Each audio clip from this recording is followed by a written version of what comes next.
My name is Mary Conquest. I'm your host for Safety Labs by Slice, the podcast where we explore the human side of safety to support safety professionals. We move past regulations and reportables to talk about the core skills of safety leadership: empathy, influence, trust, rapport. In other words, the soft skills that help you do the hard stuff.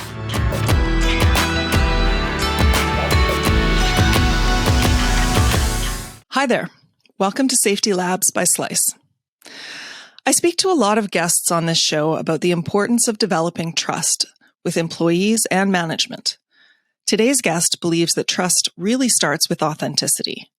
But while the word authenticity has been bandied around as a marketing buzzword in the past few years, what does it really mean?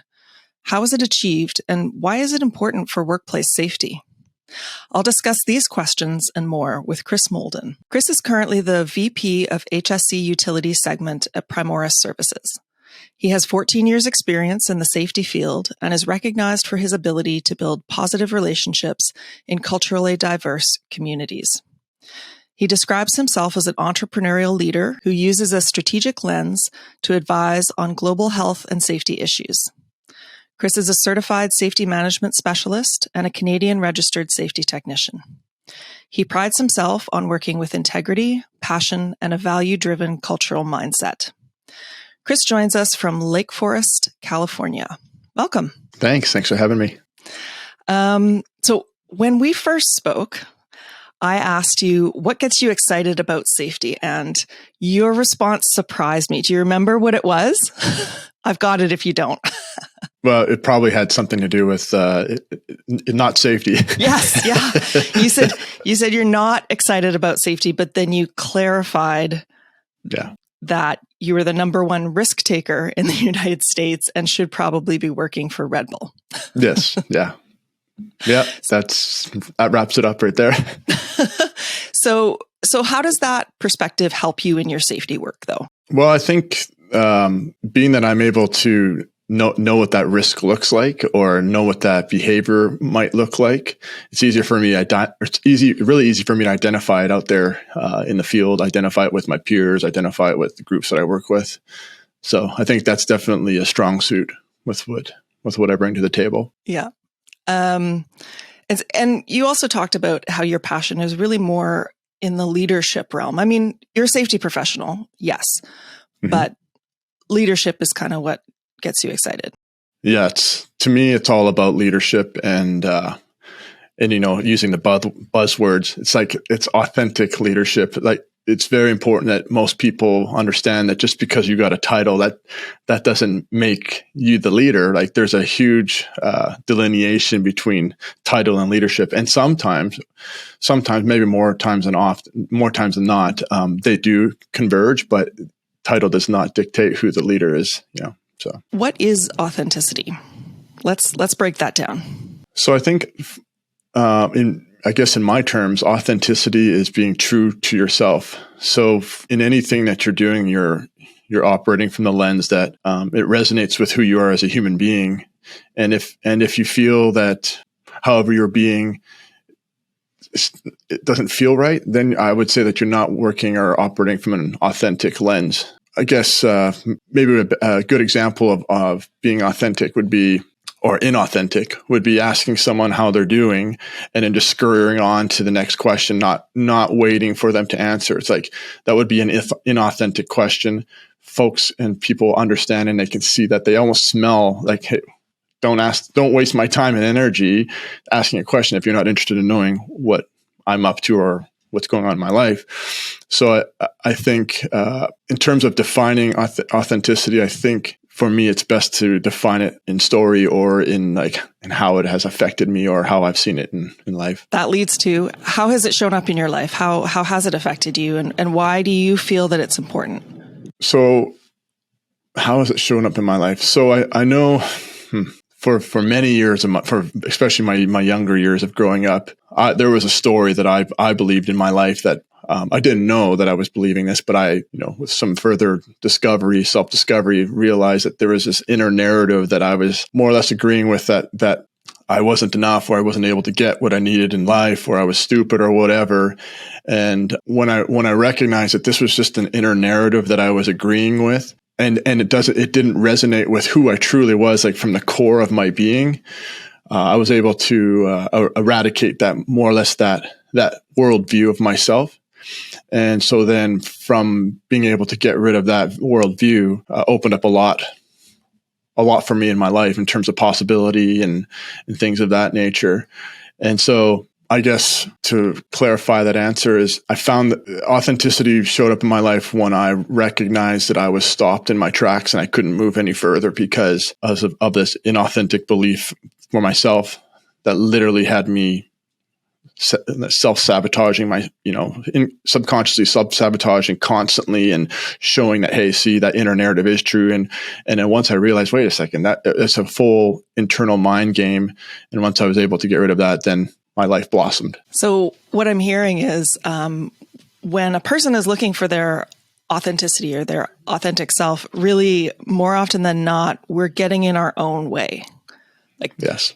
100. Would you say that's accurate, or do you think it's the world that pressures us to be inauthentic, or do you think it's really more of an internal battle? Well, good question. So 100% it's an internal battle. And so what happens is, I believe, is there's a divide at some point.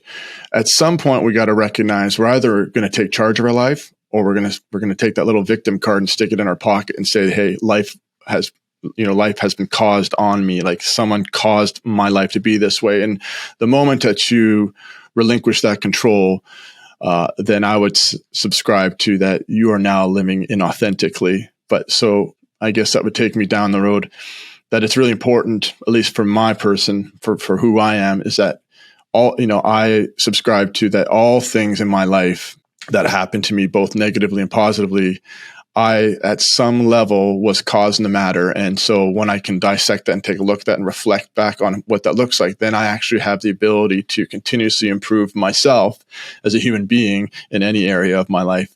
But the moment that I choose not to take responsibility for all things in my life, and I know that's a radical statement because there's a lot of things that seem like they're imposed on you. And I also want to say that just to further clarify this, when you're 3 years old, you don't really have control of that, right? Like you're going to be put in situations that are going to shape who you are.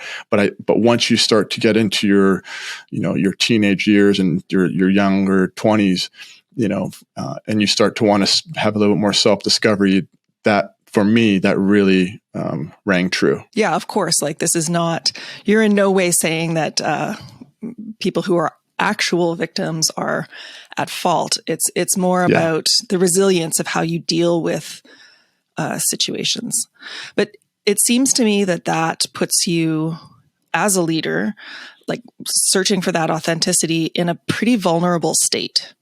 Do you think that has something to do with why? I don't know. I mean, maybe there isn't a lot of inauthenticity, but I think we all feel that there's a lot of inauthenticity generally in the world. Yeah. Well, I've not done a study on the whole world. There's a lot of people, but I would say that you're probably pretty accurate there. And I think that inauthenticity probably is driven from the foundation that there's a lot of fear. Like, we're all scared. We just came off a 2.5 year of a lot of fear driven, everything's just fear, everything. So, I think to a certain extent, all of us are going to be, experiencing a level of PTSD about fear. And so that fear really, I think, is the culprit of creating an inauthentic environment, because I believe that in an inauthentic environment is really someone trying to put a face on or trying to mask what they think might not be what people want to see or whatnot. And then again, when you boil it down and really look at it, it's coming from the foundation that people are scared, or there's a fear-driven culture that is taking seed or has taken seed, and it's blossoming. Yeah. So COVID is an interesting case study, unlike anything any of us have lived through before, where a lot of people were forced into a situation of self-reflection. And a lot of the trappings of, the exterior world, we were literally shut in for a while there. So How would you tie this then? So for authenticity, you need to work on self-discovery, and that work involves vulnerability because you have to confront these stories that you're telling yourself. How do you tie that to workplace safety? Like, where is the link that that this is really going to affect your professional life? Well, like you said earlier, I believe that it affects safety from a leadership perspective. So we are in a world right now where I want to say safety has matured, and a lot of organizations are becoming more sophisticated, and it's truly about process and all that, but it's truly about I believe a leadership commitment and how you're leading your people. And so if the leader is coming from a space or a place where something is more important than the person, however they still say that the person is the most important thing, then there's going to be a ripple effect. So authenticity is extremely important, at least from at a minimum, which is a big ask, is to have the leaders of the organization in all different levels coming from a place that there is a genuine, authentic concern for the people of the organization, and then from there you can, safety is kind of like a byproduct of creating a good, safe environment. And when I say safe environment, I don't mean like making sure everyone has their proper PPE and all that, but like creating a safe environment, like kind of a psychosocial safe environment where folks feel free to bring up concerns, free of reprisal and things of that nature.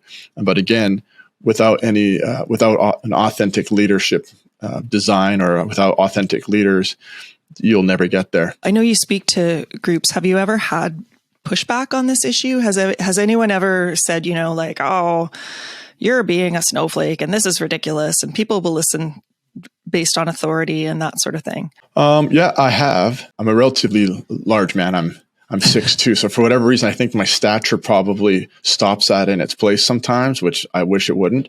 But I've had people push back on that. Some of the concepts that I talk about at this organization at PSC put people back on their heels and question it.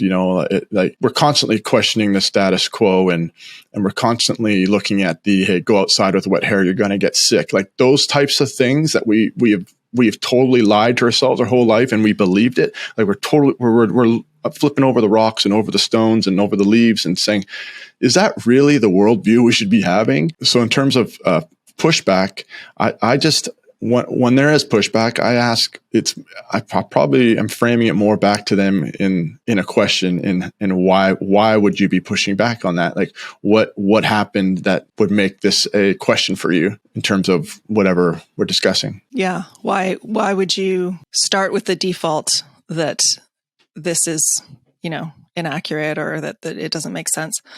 So sorry, Mary, but also, I think it's really important too that everyone has a healthy level of skepticism, because that actually keeps them in the inquiry, right? It keeps them in the conversation. I will sometimes, actually often, if I'm speaking about something that really is meaningful and can move the needle from a cultural perspective, I will often say, what you're about to hear is, one, radical. So that piques the interest. And then two, I want you to consider that everything I'm saying is not true.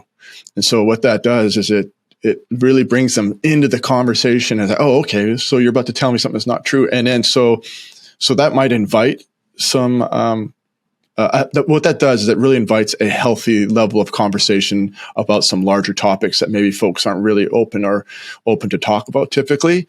And again, it creates a safe environment too, because I'm kind of unloading, or I'm disarming anything that would be coming my way, because I've already said, it's radical, and just consider it's not true. And then that creates a space where they can truly choose, is this something that they want to believe in, subscribe to, and is this something that they also want to talk about with their folks? I think too, it in a good way sort of undermines the assumed authority of the speaker at the front of the room. I am the speaker, I'm the expert. But I think authority is really a sticky issue for safety professionals. Like on the one hand, you need authority to get people to follow safe procedures. Mm-hmm. On the other hand, no one likes an authoritarian. So it's kind of a sticky balance. And maybe that fear comes from a fear of loss of authority. Do you think that that's, I mean, maybe I'm off base, but do you think that authority plays a big role in sort of the mind in the world of the safety professional? I realize they're not a monolith, but. Yes, I do. I think the word authority comes with some negative connotation. And to be quite honest with you, it's been some time since I actually heard the word authority. And so as you're saying that, I was kind of self-reflecting on how does it make me feel that I just heard that word? And the first thing that came to my mind was authoritarian, right? And so even though authority is part of the hierarchical structure, I think it's really important to be humble. I think it's really important to get down to the level that folks are interested in talking to you at, and coming from the direction of being more of a servant, flipping the org chart upside down and letting folks know that you work for them, they don't work for you. I think the higher you go up the organizational chain, sure, the view is that you do less and so on and so forth. But the reality of it is with great power comes, a huge responsibility. And, I think the best leaders in the world, both who are no longer with us and who are currently on this earth, like they subscribe to a servant leadership style where their job is to make sure that their first clients, which are the people who are reporting to them or are part of their immediate team, like they make that their job is to make sure that they are completely taken care of, have what they need. And I'm not saying like you got to be egregious about what that looks like, but it's really important that when your team has what they need to do what they got to do, then you can win Super Bowls. That's how you win Super Bowls. It actually brings me around to authenticity. So maybe like the authentic authority. So there's the authority we know, like authoritarian, where it's these are the rules, don't question them. Authentic authority, the way you're talking about servant leadership, to me sounds like it's built on trust. Yeah, it is. So it's 100%. My question is, it's sort of about authenticity. Like I couldn't ask you to say, can you give us some tips on how to be authentic? Because I think, but maybe I'm wrong, either you're authentic, a person is authentic or they're not. Do you think it's that binary? It's that easy or is it a little more nuanced than that? Like, I don't know. Can you teach someone to be authentic? I think you can talk to folks about what authenticity looks like. And if someone can conceptualize what it looks like, then they can maybe, depart from there and say, well, what would I have to do in order for authenticity to live in my life? And so I think once you start stepping it down like that, make it pragmatic, then someone can, authentically see themselves from an authentic view. I believe that a lot of it has to do with stripping down all the safeguards that we've put in place to survive as human beings, and it's just this, at the subconscious level, these things are happening, and a lot of us don't realize it. But when you start to realize that, or when you start to identify that there's a lot of inherited traits from a human being that we have in us because we are a part of the animal kingdom, that it's in us to survive, right? So a lot of the instincts that we have are there just so that we can survive. And the moment that you look at that, you can say, oh, okay, well, that's really not my goal in life, is to survive. I mean, we live in the Western culture where that's really not, at least it's not in my purview. I'm assuming it's not in yours either. I think most people want a little more than just survival. Yeah, exactly. Right. but if a dog chases you, there's inherited traits on what you need to do. If there's these things, and so I think that also bleeds over into your professional life as well. In the context of, okay, sure, it's no longer a life or death situation, but is it the ego now trying to survive? So now there's deeper things happening. It's, the ego has worked so well for so many years to keep you, to get you where you are today. And then, so how do you put that to rest? And, you have to look at, what's working for you and what's not working for you. And if it's genuinely not working for you, then you need to change directions. You have to pivot. You got to change directions. Yeah. It sounds like, we're wired for fear, right? That's what the chasing a dog, or, the old saber-toothed tiger example is. we've got that biological wiring. Yeah. And I think fear is wrapped up in the ego that you're talking about. Do you think that ego is a limiting factor in how, I don't mean job title, but how far someone can go in terms of leadership? Yes, I do believe that, because again, leadership from my worldview is not a title. And if we're conflating both of them, then, ego can get you quickly up a corporate ladder, but that doesn't necessarily mean that you will be leading the charge. More than likely, it'll be miserable.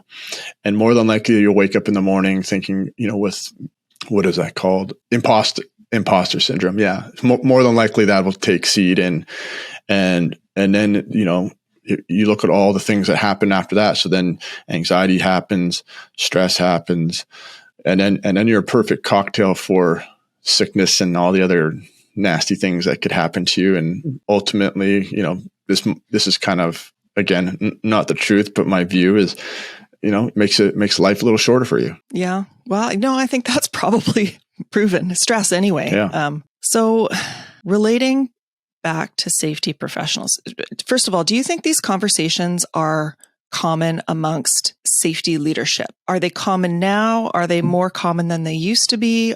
Are they not as common as they should be? Is the conversation happening? I think that it's happening to a certain extent. There's multiple different levels, and I've climbed, I was a field safety representative to safety manager, project manager, all that stuff. And I think at that level, it may not be taking seed as much as it is from say like a corporate level. But I can tell you that when I first got into this industry, you didn't hear anything about it. And now I'm pleased to know that the conversation is being had, and it's really allowing the folks who maybe aren't in a corporate role to see that there's something bigger happening, something bigger at play, something bigger about their influence in the field. And there's better tools to actually influence folks from a servant leadership perspective. And again, servant leadership perspective, I guess you could say is an authentic view, is an authentic way of doing it. Do you think the role of the safety professional is changing then? Like a lot of guests I talk to talk about the traditional role as being kind of like the safety cop, the person who's walking around looking for reasons to write people up and that people are afraid of them and that sort of thing. And I'm sure there are still safety professionals who operate that way, but do you think it's changing in the wider industry, again, within your experience? Yes, it 100% is. But you can't take away the fact that we all have it ingrained in us. Just kind of slightly we're going to take an off ramp right now. But if you think about it, when you're driving on a freeway and you see a police officer, what do? You're probably checking your speed. You're Most looking down, people looking look at up, their speedometer right away. Right away, right? You Yeah. probably have all your pores open up and close real quickly. And you're like, and you're looking in the rearview mirror when you pass that guy, that cop who's sitting on the side of the road, and your blood pressure went up a bit, your heart, and you're like, and you didn't even do anything wrong. Like, where did that come from? And then so early in my career, safety professionals were viewed like that. I mean, you could see, you'd go out to the field and you can hear the radio racket happening, and they'd have these little code words and whatever it was, hey, mama's making pie or whatever it is. And then next thing you know, like people knew to like scurry around or do something different. And so back then, at the very least, you knew that they knew how to do it right. So you would see good working behaviors, but if that word didn't get out, then you're able to see, okay, there some things are being done a little bit differently than the expectation, and then so I believe back in the day that the safety cop would come out and say, write you up, or I can't remember the last time I've heard of a safety professional writing someone up, to be honest with you. I mean, we're talking probably 10 years since I've heard that. Well, that's good. It's just sort of a stereotype that I hear guests referring to. And I think they use it as shorthand to mean traditional command and control. Yeah. Again, if you're in the safety business, you exist to serve an operational function. Like a safety professional, unless you have your own private consulting firm, you're not out there per se generating income like maybe the folks in the warehouse and on the construction project. Your sole job is a servant job. You are a servant of the corporation to make to advise and to make sure that the folks understand expectations, to coach, to correct where necessary. That to me is a recipe for success. You know, you literally put on the same jersey as the folks in the field, and you could be the you know, in terms of a football team, you could be the physical, you know, considered the physical therapist or the coach on the side, but no matter what, it's a one team mentality, and it's a mission first mentality. And I think that we've come a long way from a belief system in terms of like safety is over there and operations is over here. And so I have really seen a convergence of what that looks like. And for those who are in operations that actually are open to that idea, they also realize, holy smokes. So, you know, when we're safety conscious, it actually makes our workers feel more comfortable. And when our workers are more comfortable, guess what? They're more productive. They do it first the right time, or they do it right the first time. And with that being said, it creates a safe environment. Morale is high. I mean, it's a great recipe for success. And then when you're doing, and then what you realize is that when you have a safety conscious working environment, you're actually more productive. You know, sure, in the beginning, you might realize, why do we got to do this? Why do we got to do that? But the working environment, the working experience, the employee working experience is so much better, and you can operate from a team perspective. And so what does that do for supervisors or leaders? So when you get that going, what happens is the supervisor or the leader, maybe they don't have to come in 2 hours before and stay 2 hours late, because all of the stuff that they might have been doing, all of this paperwork and all that based on incidents or whatever it might be, that they came in a little early, stayed a little bit late, that starts to erode. And then so what happens to that frontline leader or the supervisor or the PM or whatever it is? What happens to them is their employee experience at work actually gets better.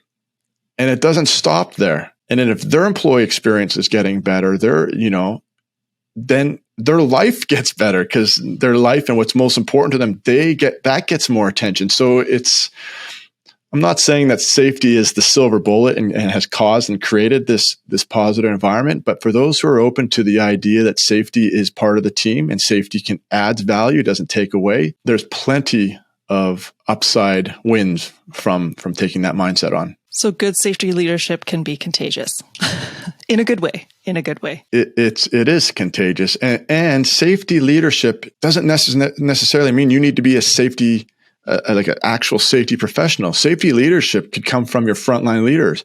I have plenty of frontline leaders, like safety is part of their DNA. You know, over here at Primoris, I mean, a lot of people, I work for Primoris, a lot of people who say safety first, right? And then you got Mike Rowe saying, no, safety third.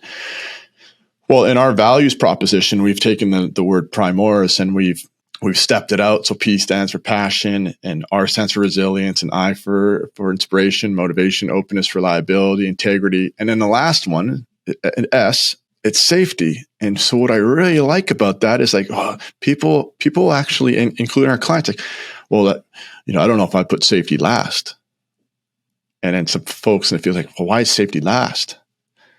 And so we flip that narrative. It's not last. It's the foundational value that holds up everything that we do.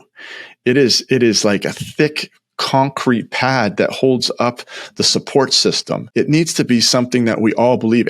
And doing safety isn't something you do. It's a mindset. And so it's just about being aware and being conscious to your environment, being conscious to who you are as a human being and how you show up for your folks, making sure that what you say is the expectation is what you do. You know, one of the things I like to say is safety particular and a lot of people in leadership positions, like we're great at getting data. We're great at talking about things. But what I've come to realize is that nobody's listening. They never have, and they never will. That's something that I say, and it often gets people on the edge of their seat, or maybe triggers them to maybe dig deeper into the conversation. But to me, it's true. Nobody is listening. They never have, and they never will. And you might be asking yourself, Mary, like, who is this lunatic on my podcast? But the reality is, like, we watch. And that's going to give us more information than what's actually being said. So if there is an expectation being spelled out, if the leader who's spelling that out is not following that expectation, the words are empty and meaningless. And truth be told, a lot of times the words are empty and meaningless I guess at best, what we do as human beings is we will take that information in, whatever's being said, gets processed in the brain. We make a meaning of it. And at best, maybe that meaning that we have made internally might come close to aligning with what your intention was. That's a tough pill to swallow, to realize that your words are minimalistic in terms of what's being said. It's more about how you're saying it and how you exemplify your expectation. So if you want to influence people, don't talk, just do. Is that a fair summary, or am I missing something? Well, I think so.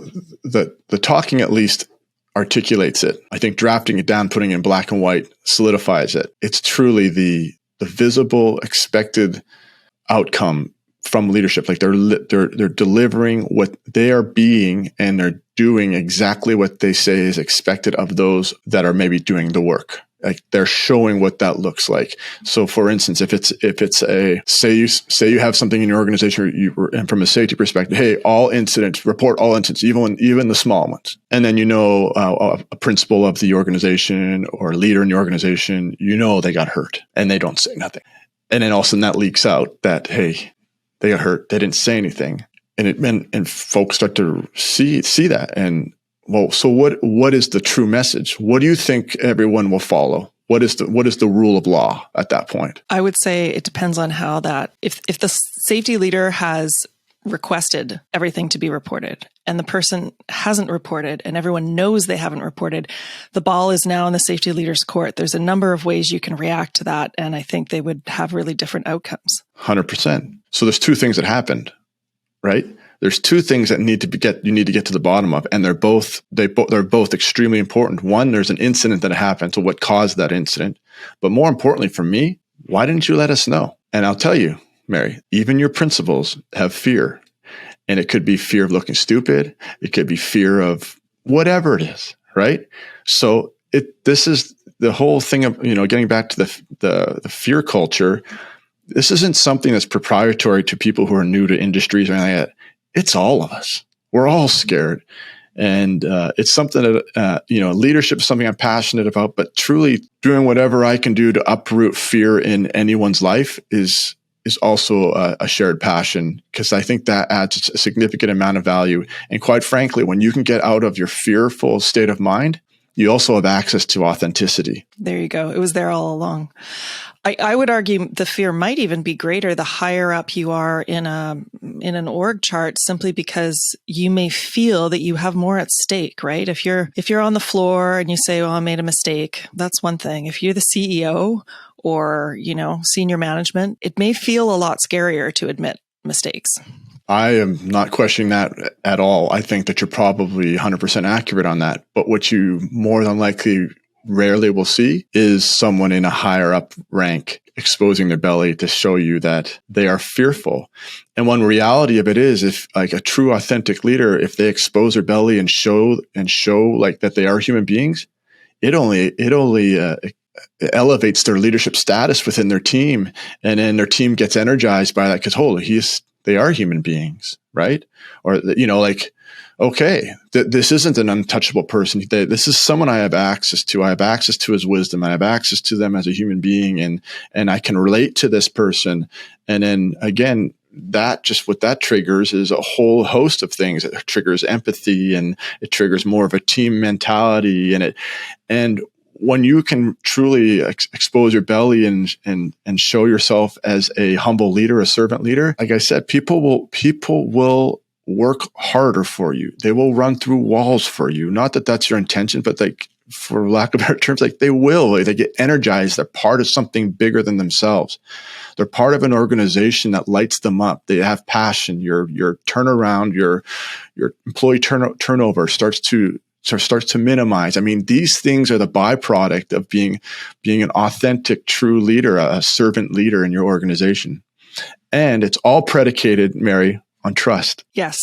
I was going to say, you've just also laid out, for those who, again, think that this is all too squishy or, too wishy-washy or not important. I mean, you've literally just laid out the business case for it. There is a financial cost to employee turnover, and certainly to accidents, right? And compensation claims and that sort of thing. So I think I would say this. I would invite this to anyone who has questions about it, or maybe has they want to play devil's advocate, or they say it's too squishy or whatever. Well, here's the cool thing. Similar to this coat I'm wearing, my invitation to anyone is like, hey, if you're okay with the results that you're getting, fine, because we're perfectly designed to get what we've always got, provided we do what we've always done. If there's something that you're like, we could probably do a little bit better in this area, well, I'm inviting you to maybe try on the coat. And if the coat doesn't fit, take it off. It's not something like, this is not an imposed style that you need to take on. But I do invite everyone to try it out, and you might be super surprised on the outcomes that come from that. I think the way you're describing it too, that safety is whether we know it or not, safety is by default a leadership position, regardless of where you are officially on the org chart. You were talking about a safety mindset. So the safety leaders are leading that mindset or shutting it down, depending on how they do their job, right? Yes, that's actually a really good distinction there too. I mean, as a safety leader, you have the ability to change people's mindsets. You also have the ability to shut it down and just propagate more of that, safety cop mentality, or see they're all like this, or whatever it is. So again, with great power comes huge responsibility. That's right. We're going to have to pay Sony for that. Oh, is that a Sony thing? No, well, it's Spider-Man, who's owned by Sony. Oh, really? I didn't know that. Well, it is, yeah. I wanted to ask about demographic shifts in safety leadership. So it's no secret that the boomers are retiring, and maybe that was accelerated a little with COVID. But there are these new theories and ideas coming in. There's also sort of you could say an old guard, although just because you're older doesn't mean you're using older ideas. But what effect do you think this is going to have on safety leadership? Do you think that younger people are maybe more open to new ideas? Again, this is a huge generalization, or do you think that there's a danger that there's going to be a big loss of knowledge as experienced people leave?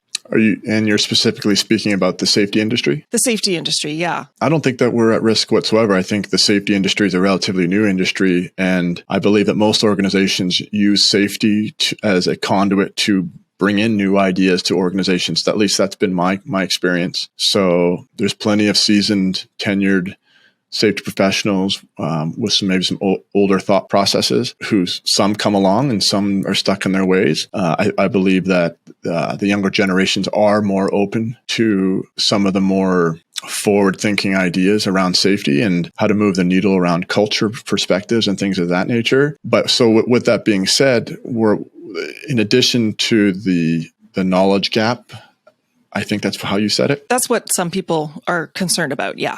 Mary, this is the way I look at it. Safety can be taught to anyone who's interested in wanting to know about safety. That's a teachable thing. Like, I want to say, if we're specifically speaking about the knowledge is taught, and if you're passionate about it, you're going to be just fine. I think one of the hiccups of the younger generation, and again, this is overgeneralizing as well, is that there might be this I want to get to the top as quick as I possibly can. I think that there is some of that in our industry, but I don't think that's proprietary to safety alone. I think that's in all industries, quite frankly.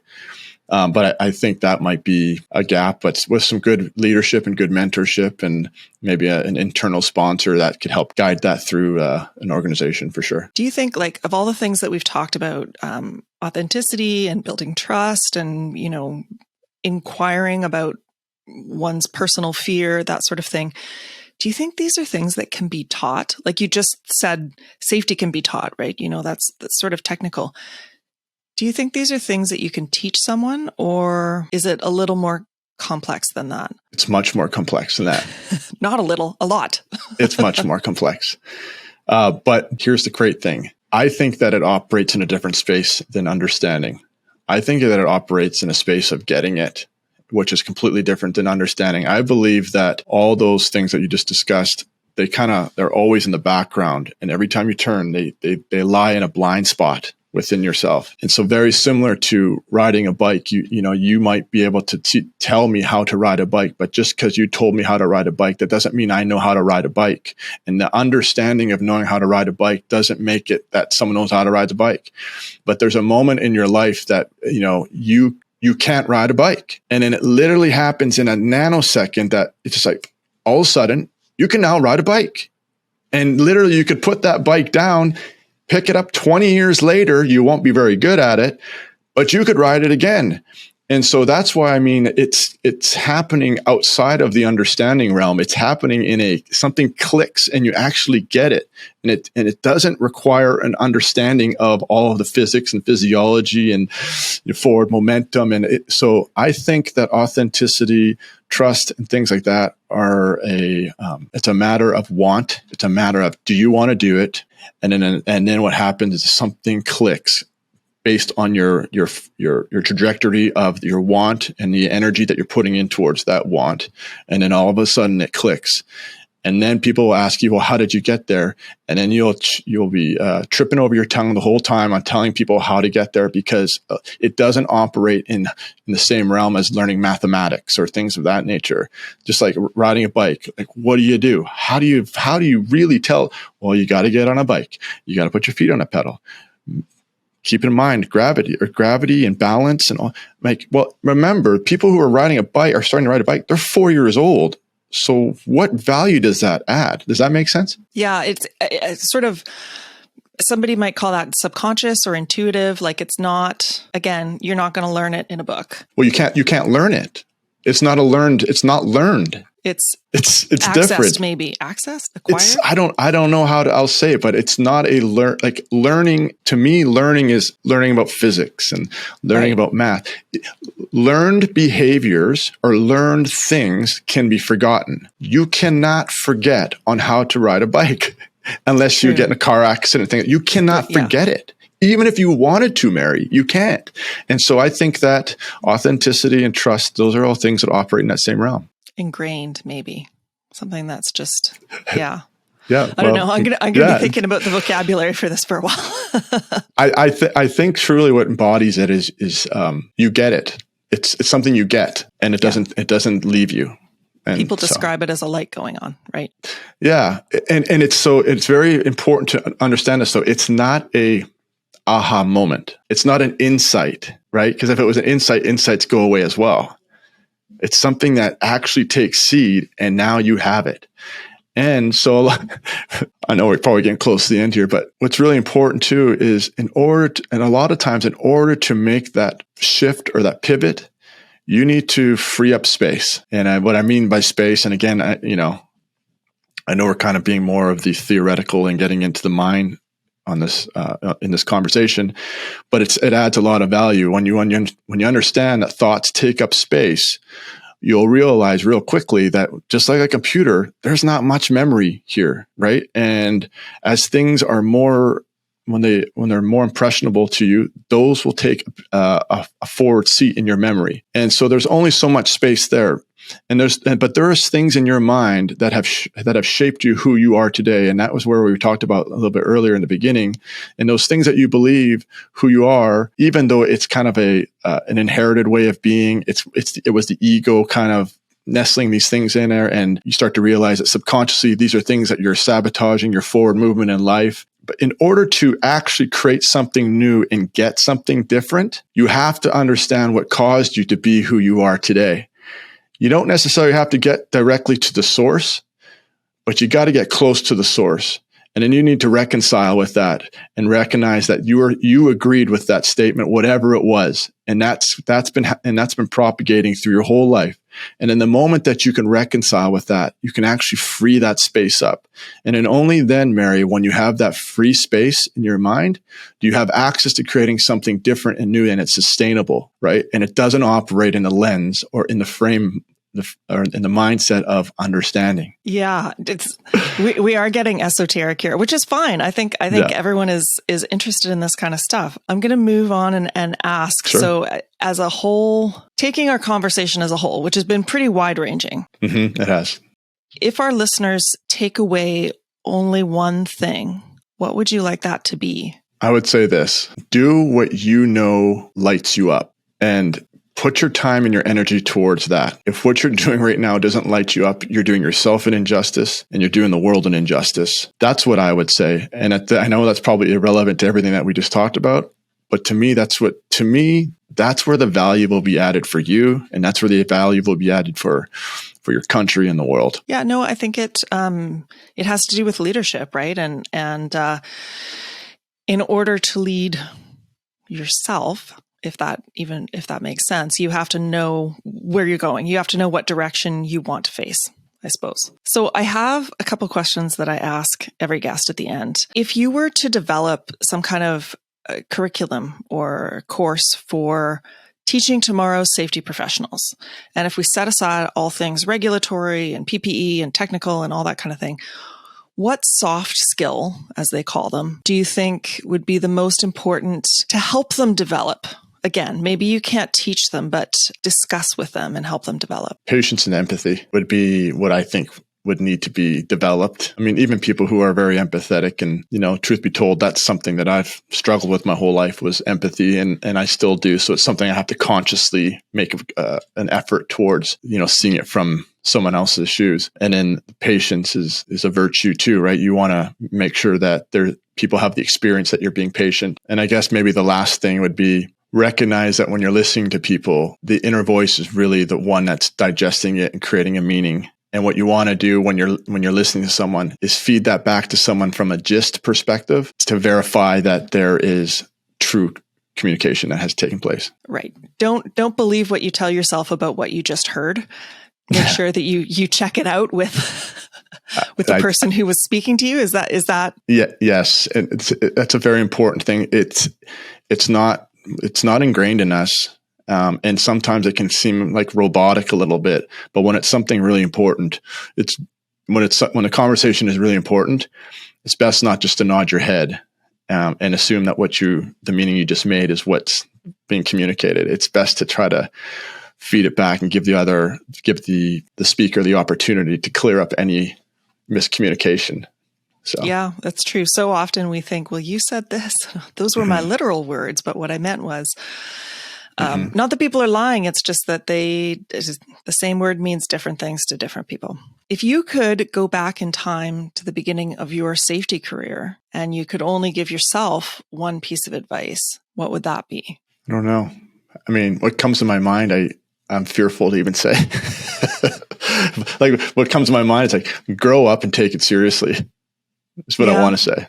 Yeah. Like that. That's what came to my mind immediately. Yeah. It's funny. Like, I think when I ask people that, something does pop into their mind right away, and then they stop and wonder how that sounds, right? But that's the fear right there.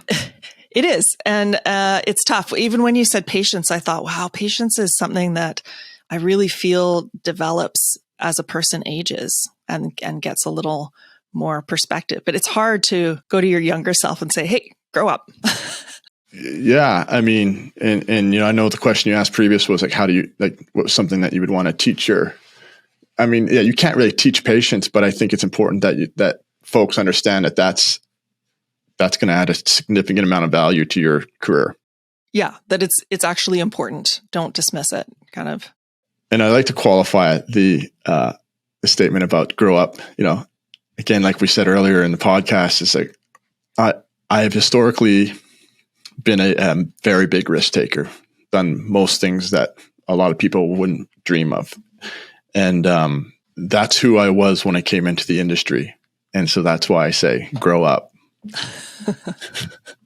Take it seriously. So now I'm not sure, this is maybe a difficult question again, because our conversation was really wide ranging, but are there any resources like books or websites or speakers that you would recommend if there are listeners who might want to look more into any of the topics that we've talked about? Yeah, actually there is. Not necessarily relative to safety, but I think all things kind of tie together. Everything's communicating. Nothing happens in a vacuum. So I think all things that add value to your life are going to add value to how you operate in life. So I would say anything Todd Conklin related with human organizational performance. I think he's got a few books that are worth looking into. I also know another gentleman who's got plenty of books out there, Eckhart Tolle, and I think he lives near you, to be quite honest with you. Eckhart Tolle is an amazing author. He's authored the book A New Earth, a couple others as well, which are really good books. So I'll say those two. So Todd Conklin, really safety specific, really forward thinking. People are not the problem. People are the solution. If you're going to fail, make sure it's a safe failure. Build safeguards into your process. That's Todd Conklin. Really, really great. That's something that will, if you're not, up to speed on human performance or human organizational performance, that's great for self-development and really trying to look at your authentic self and dive deeper into that. I would say Eckhart Tolle is a great author for that. Awesome. Well, where can our listeners find you on the web?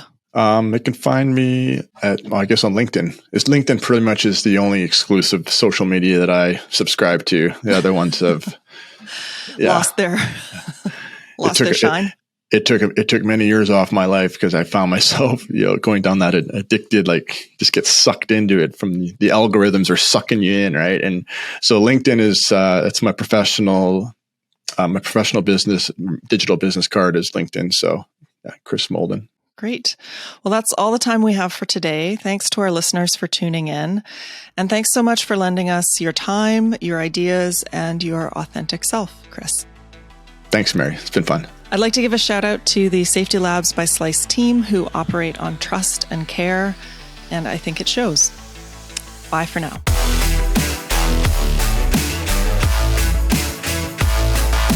Safety Labs is created by Slice, the only safety knife on the market with a finger-friendly blade. Find us at sliceproducts.com. Until next time, stay safe.